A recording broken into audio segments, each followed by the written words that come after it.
Salut à tous, aujourd'hui on se retrouve pour une nouvelle vidéo donc de présentation de personnage. Donc un personnage qui n'est pas un nouveau mais par contre qui vient d'avoir son rework. Et ça c'est plutôt sympa parce que ça fait quelques temps qu'on l'attend mine de rien. Ça fait, ouais ça doit faire bien 3-4 mois je pense. Hein. Ouais, non, ouais peut-être pas autant mais ouais 3 mois minimum je pense. Hein. Donc c'est plutôt pas mal, c'est plutôt pas mal d'avoir enfin ce rework, donc celui-ci et celui de Holman Logan. Donc ouais, c'est plutôt sympa. Donc voilà, là on se retrouve donc pour la vidéo de présentation donc de Colossus. Il y aura une vidéo de test donc, qui sortira en même temps que celle-ci. Je vais essayer de faire ce format-là, ça sera peut-être plus sympa pour ceux qui n'aiment pas forcément les vidéos à rallonge, ou pour tout simplement ceux qui s'en foutent du test et qui veulent juste voir la présentation, ou inversement, c'est possible également. Donc voilà, on va voir, n'hésitez pas à commenter pour me dire ça me plaît pas, n'hésitez surtout pas. Voilà, donc on commence directement comme d'habitude avec les tags. Donc voilà, bon, rien de très nouveau. Enfin, il n'y a rien de nouveau, mine de rien, c'est Hero, Metal, X-Men, X-Force, taille L. Donc voilà, il n'y a rien qui change, ça, on s'y attendait. Après, on a la compétence spéciale, donc bon, il y a tout qui a changé clairement sur Colossus, il y a absolument tout qui a changé, et c'est pas pour nous déplaire parce que vous allez voir que c'est vraiment, selon moi, un très bon rework. Je sais pas s'il est meilleur que Holman Logan, je pense que intrinsèquement il doit être meilleur, et qu'il passera sur plus de contenu que Holman Logan, mais bon, on verra ça. Alors, là, la compétence spéciale, donc chaque fois qu'une immunité de Colossus le protège contre un effet, il a approximativement 50% de chance de gagner un buff d'armure renforcée qui dure 15 secondes. Donc ça c'est plutôt sympa. Et en plus il a donc 40% de chance de convertir un buff d'armure renforcée lorsqu'il expire en un buff permanent. Donc voilà, ça c'est pareil, un petit plus sympa.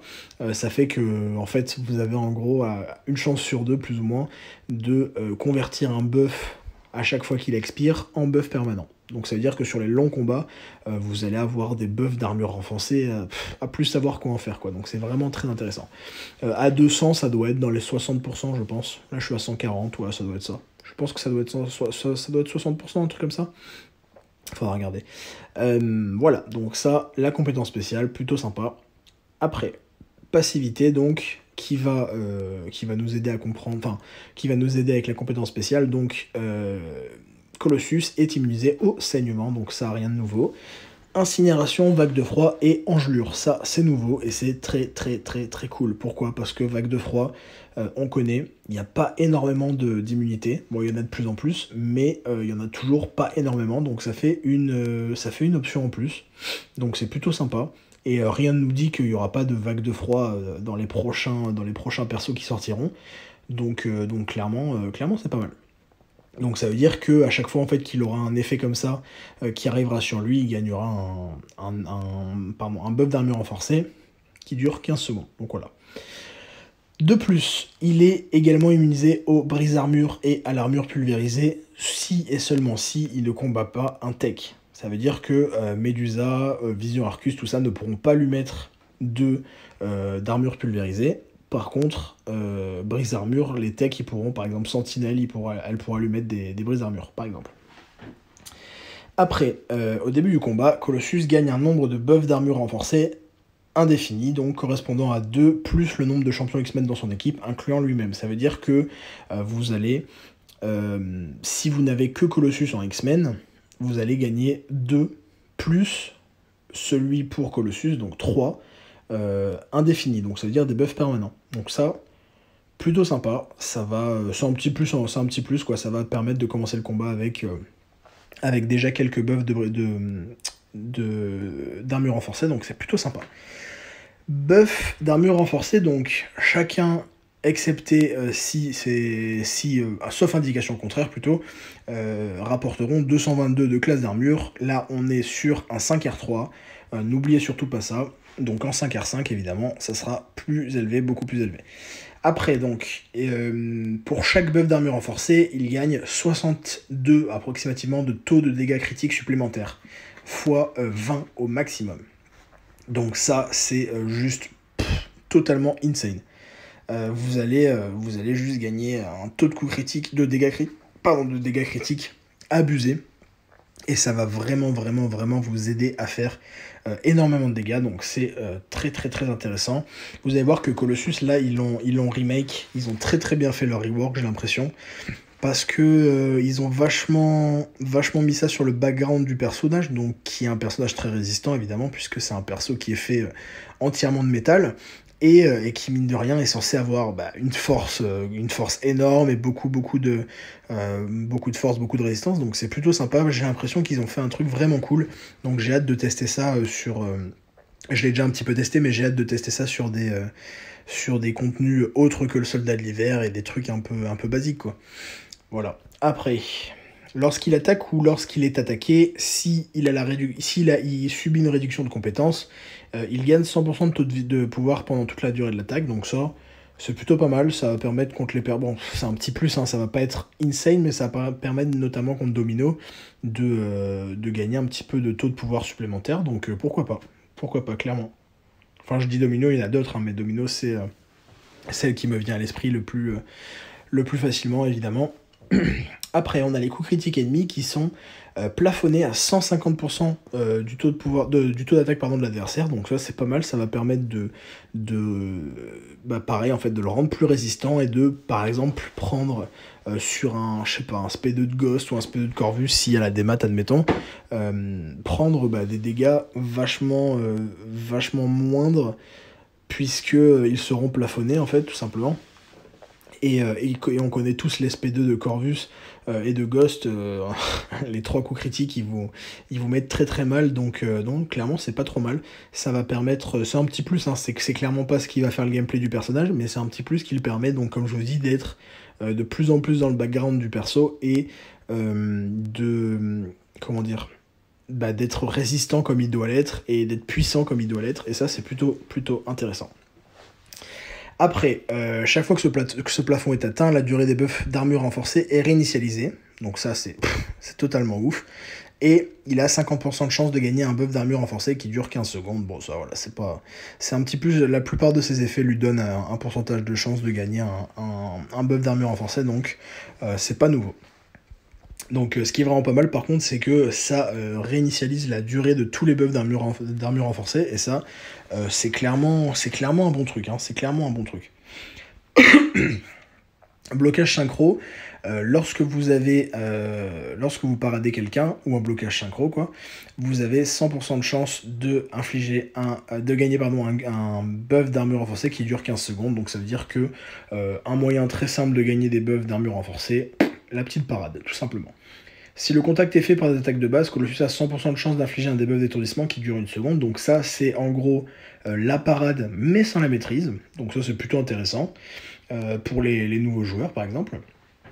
Et par contre, si vous avez donc la maîtrise parade, le debuff d'étourdissement est annulé, et à la place, une parade réussie inflige 639 de dégâts directs. Donc ça veut pas dire que le debuff d'étourdissement de la parade sera annulé, attention. Ça veut dire que Colossus va faire sa parade, comme c'est un blocage synchro, le premier effet va faire qu'il inflige un étourdissement d'1 seconde, et comme vous avez donc la parade, le deuxième effet va supprimer le premier étourdissement, et en mettre un autre, donc qui est celui de la parade, et également infliger 639 de dégâts directs. Donc voilà, c'est pas énorme 639 de dégâts directs, mais bon, c'est des dégâts gratuits, hein, donc clairement on va pas cracher dessus. Après, super pouvoir et attaque puissante. Les taux d'attaque augmentent jusqu'à 2556 basés sur la classe d'armure de Colossus. Donc en gros, plus il a d'armure renforcée, plus il aura un taux d'attaque élevé lors des super pouvoirs ou des attaques puissantes. Donc on parle de à peu près 120% de son attaque actuelle, sachant que c'est un 5R3. Donc clairement très fort. Vraiment, il n'y a rien à dire, très fort. Donc ça, voilà, c'est pourquoi, en fait, le fait de gagner des buffs d'armure renforcée, ça va vous aider à taper plus fort. C'est l'une des raisons pour laquelle c'est le cas, et vous allez voir que c'est pas fini encore. Vous avez sur les attaques puissantes, lorsque l'adversaire est étourdi, Colossus a 100% de chance de purifier l'étourdissement et de procurer une furie passive, donc ça c'est toujours intéressant, ça veut dire que c'est pas sujet à rancœur, par exemple, bon, même s'il y a de moins en moins de bornes rancœur, mais bon, ça ça peut toujours arriver qu'il y en ait, et sur les symbiotes suprêmes par exemple, qui ont des chancellements ou ce genre de trucs, donc c'est plutôt sympa. C'est toujours sympa, une petite furie passive, c'est toujours sympa. Donc bon, il y a des trucs où on est content d'avoir une furie active, notamment caractère caustique par exemple, mais sur la bande de Sinister du 6-2-2 par exemple, mais c'est toujours intéressant d'avoir une petite furie passive qui n'active pas les rancœurs, etc.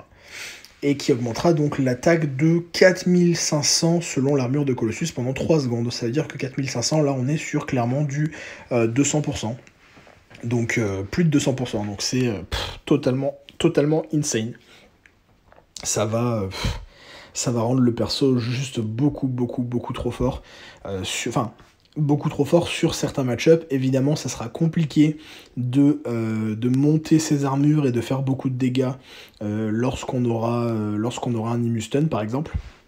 Donc clairement, voilà, je pense que c'est pour ça que le perso sera pas over-cheaté, vraiment trop fort, que tout le monde monte à R5, etc. Parce que il aura quand même il aura quelques faiblesses, évidemment, notamment sur les boss de GA, etc. Mais ça restera un très bon perso qui aura beaucoup d'utilité, beaucoup plus que ce qu'il avait actuellement, parce que clairement, actuellement, il n'avait pas la moindre utilité. Donc ça, c'est plutôt intéressant. Et comme c'est un perso qu'il y a vraiment énormément de gens qui ont en 5 étoiles, c'est plutôt pas mal d'offrir la possibilité aux gens qui sont un petit peu démotivés de tirer de la merde, et qui ont été, le jour où ils ont chopé Colossus, assurément ils ont été dégoûtés. Moi je l'ai chopé 8 fois, donc je peux vous dire que je l'ai été, mais ça va leur permettre clairement d'avoir un perso très intéressant, vraiment viable, avec un perso qui était clairement nul depuis le début du jeu, quoi. Donc voilà, plus 1 pour Kabam, franchement, plutôt pas mal ce qu'ils ont fait. J'ai vraiment hâte de tester sur du contenu un peu plus intéressant. Et vous allez voir que c'est pas encore terminé, on a les super pouvoirs qui, donc le super pouvoir 1 va donner un buff d'armure indéfini, donc ça veut dire qui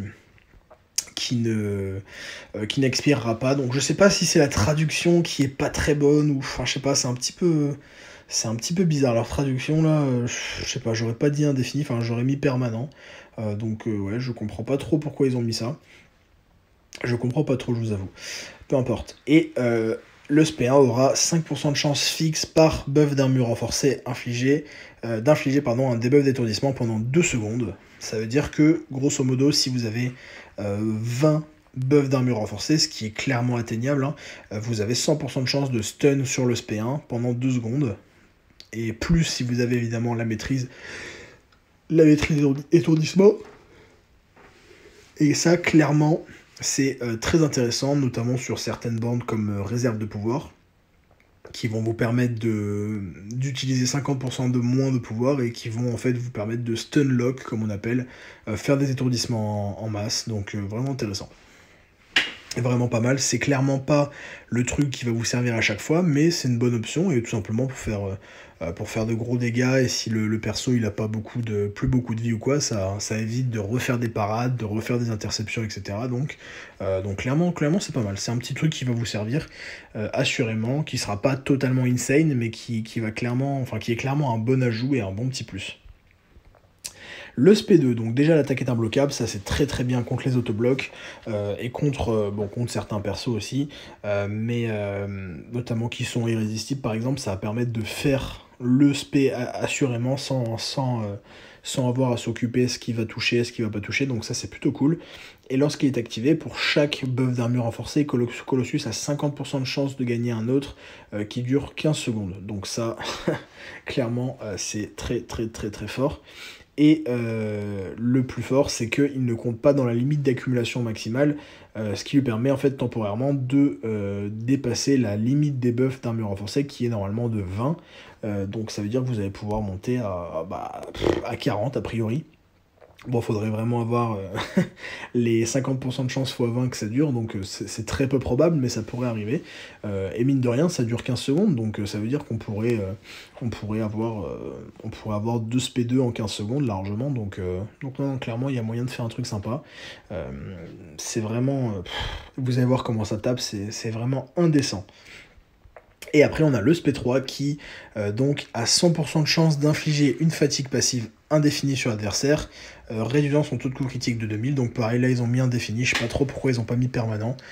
J'aurais plutôt mis permanent, surtout qu'ils l'ont déjà mis quelque part, donc enfin dans la même description, donc je vois pas trop pourquoi ils ont changé ça. Peu importe. Donc il réduit le taux de coup critique de 2000, ce qui est totalement insane.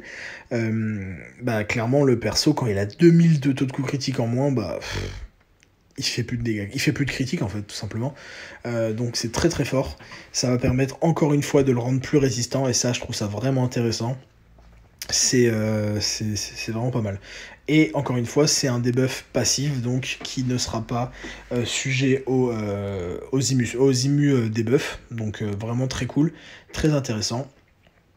Et pareil, sur les ténacités, ça ne pourra pas être purgé par les ténacités, tout ça, donc c'est plutôt intéressant. Et donc, c'est pas terminé, le super pouvoir 3 fait que Colossus active Acier Organique, augmentant la quantité de dégâts réduits par les armures et les résistances de 2% par buff d'armure renforcée, donc ça veut dire qu'il va être encore plus résistant. Et pendant qu'Acier Organique est actif, Colossus est irrésistible en bloquant, ce qui lui permet d'ignorer les attaques. Ça veut dire que dès que vous bloquez, en fait, vous allez vous faire taper, vous pouvez directement contre-attaquer derrière. Ça veut dire que, notamment sur un Immu Stun par exemple, ça va vous permettre de ne pas avoir besoin de parade après votre SP3, juste vous bloquer, et quand il va vous taper, vous allez être irrésistible, vous allez pouvoir directement contre-attaquer. Donc c'est plutôt intéressant. Voilà, donc là on a fait le tour des compétences de Colossus, qui mine de rien sont assez faciles à comprendre, je pense. Après, il y aura des façons de le jouer. Je pense que de toute façon, le plus simple et le plus efficient, ce sera de faire des parades et des brise-gardes. Hein. Clairement, je pense qu'il n'y aura pas mieux, il y aura clairement pas mieux sur le perso. Et après, une fois que vous avez fait, que vous avez pas mal de buffs d'armure renforcée et que vous êtes en SP2, vous faites la petite parade, le début du brise-garde, et lorsque vous avez votre furie passive de 3 secondes, vous envoyez le SP2, et clairement, ça va casser des gueules, assurément. Voilà, donc très très très intéressant. Je vous rappelle qu'on est sur un 5R3, donc on n'est pas sur des très très gros stats sur le reste, donc on va passer de suite aux synergies. Alors, les synergies, donc il en a quelques-unes qui sont plutôt pas mal. Je crois qu'il a toutes les anciennes synergies également. Donc voilà, bon, ce qui est plutôt pas mal, hein, ils ont juste rajouté des trucs en plus, donc c'est plutôt cool. Donc, il a, avec Allman Logan et Wolverine, un buff de furie de balles rapides procurant 50% d'attaque et 50% de taux de super pouvoir pendant 15 secondes, pardon. Donc clairement pas mal. Et une avec Wolverine et Logan qui entame le combat avec une barre de pouvoir. Donc c'est pareil, ça c'est plutôt pas mal. Bon, pour Allman Logan, puisqu'il a été rework. Wolverine, on sait que pour l'instant il n'est même pas en 5 étoiles. Donc c'est clairement pas ce qui nous intéresse, mais à bas niveau, ça peut être intéressant. Après, qu'est-ce qu'on a ? On a cette synergie qui est vraiment vraiment pas mal. Donc avec Colossus, Fléau et Inarrêtable Colossus. Donc celle de Colossus, c'est qu'il va gagner 1% d'attaque par buff d'armure renforcée. Donc quand on sait qu'on peut en avoir à peu près entre 15 et 25-30 après avec le SP2, si ce n'est plus, c'est clairement pas mal. Donc la moyenne, ce sera, je pense, d'avoir une quinzaine à peu près, je pense, sur les combats lambda. Enfin, les combats pas trop rapides non plus, mais je pense que ce sera, la moyenne sera 15 à peu près, donc clairement, pardon, c'est pas mal. Après, on a donc avec le fléau, le premier buff irrésistible de chaque combat gagne 2 secondes de durée. Donc bon, ça c'est pareil, c'est pas... En vrai, ça peut être pas mal pour la borne Can't Stop, Won't Stop, donc qui est en QA7, qui vous oblige en fait à être irrésistible, sinon vous ne faites quasiment pas de dégâts. Donc c'est plutôt pas mal. Après, le fléau, c'est un mauvais perso, donc... je sais pas si ça sera utile un jour, mais on verra, pourquoi pas. Inarrêtable Colossus, il gagne 20% de puissance de buff, de furie et d'armure renforcée. Pour le coup, pareil, hein, Inarrêtable Colossus, c'est pas un très bon perso, enfin c'est même un très mauvais perso, donc je suis pas certain qu'on l'utilisera donc pour faire la quête. Donc je pense que ce sera plutôt pour la synergie si on l'utilise, parce que c'est vrai que les deux persos sont assez bof, donc bon, on verra. Et après, on a donc les synergies, les synergies qu'il avait avant, donc avec Wolverine et Volvi et Allman Logan, qui lui donnent de l'armure. avec Malicia, le fauve Domino et Magneto qui lui donnent de l'armure également. Avec donc Gambit, X23, Deadpool, Deadpool X-Force, Goldpool, de l'armure. Pas mal d'armure comme vous pouvez le voir. Contre le fléau, donc c'est une double synergie, c'est plutôt pas mal. Donc il y a celle déjà qu'on a vue, ainsi que des taux de coups critiques, donc plutôt pas mal. Avec Hyperion, Sinister, Magneto et juste eux, c'est taux de coups critiques. Et Magic, ça sera un petit peu de santé, donc c'est pas mal. Donc en fait, je suis même sûr qu'ils ont rajouté donc 2-3 synergies, 2-3 persos dans la synergie, puisque clairement, quand il est sorti Colossus à la base, il n'y avait pas Sinister, il n'y avait pas Hyperion, il n'y avait pas Goldpool, tout ça, donc ils ont rajouté ça. Donc voilà, c'est une petite addition qui casse pas trop patin canard, clairement, mais c'est toujours bien d'avoir une petite synergie gratuite comme ça, on crache pas dessus, notamment avec Hyperion ou Sinister ou même Magic, qui sont des très très bons persos.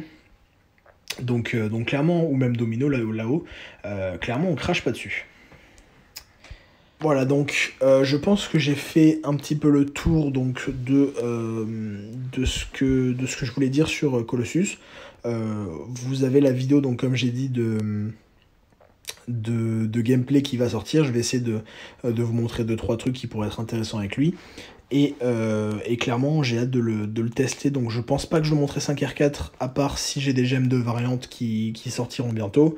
Mais sinon, je pense pas que je le montrerai 5R4 avec des alphas, parce que justement, il y a les variantes. Mais sait-on jamais, si le perso me fait vraiment kiffer, il y a moyen que je le monte. Donc bon, on verra ça. En tout cas, très intéressant le hub de Colossus. Le rework a été plutôt bien fait, je suis assez content. Je pense que ça mérite, entre parenthèses, le temps qu'on a attendu. Et j'espère juste qu'ils vont pas le renerf en fait, en voyant que les trucs sont peut-être un peu trop pétés. Ça m'étonnerait quand même, puisque ils ont quand même eu énormément de temps pour le faire. Donc franchement là, s'ils font un changement négatif sur le perso, ça sera clairement du foutage de gueule. On peut se le dire, ça sera clairement du foutage de gueule. Donc voilà, je suis très content de ce up, de ce up de perso tout simplement, et j'ai hâte de voir ce que ça va. Donc à la fin de cette vidéo, n'hésitez pas à lâcher votre petit like, à vous abonner et à mettre la petite cloche si ce n'est pas déjà le cas, et je vous dis à très bientôt pour une prochaine vidéo. Bye bye.